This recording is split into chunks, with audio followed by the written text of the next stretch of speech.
Fondation Femilo Jaba, Fondation Femilo Jaba, ihuriro ry'abarundi mu mihingo itandukanye y'isi, baba hirya no hino kw'isi bakunda igihugu cyabo,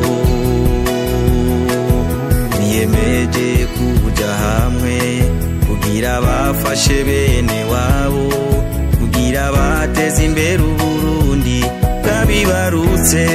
Turabana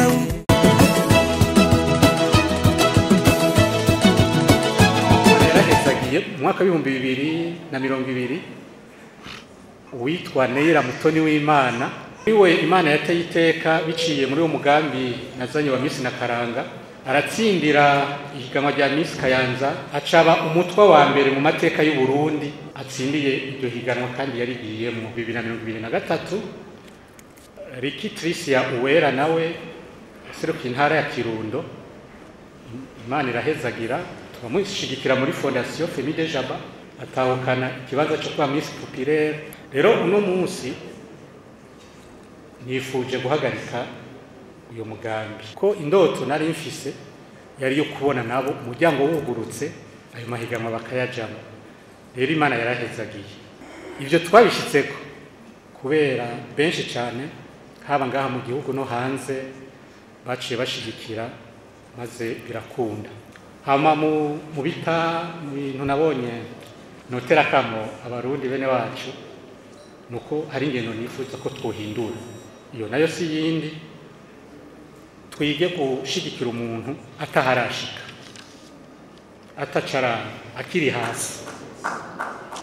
Nakuze numva abarundi babita ngo bakunda ubukizi, bamwe bakunda ubukizi, kandi nivyo twese tuba tubibona.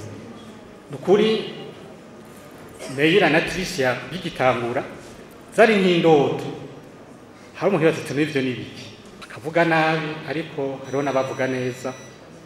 Imana yarashigikiye by'ukuri, kuko Imana niba yaremye umuntu ifise intumbero yiwe. Bamaze kuba abamisi nk'uko bari benshi twarabibonye, batangura kuba keza, batangura kwifotozanya nabo, ikaba bamwe sinzi babatumira hana hariya. Ni vyiza cyane kandi abo babikoze Imana ibahezagire, navyo twifuza.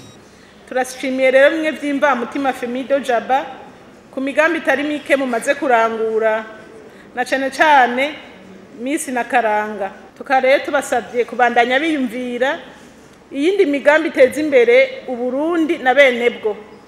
Turabatumiye mwebwe mumaze kuguruka mu mutwe, mukwega abandi, mubaje imbere, mubatera intege, mubabwire ko bashoboye, maze uwo ari we wese yumve ko afise uruhara nk'abandi mu kwiteza imbere no mu guteza imbere igihugu camwibarutse.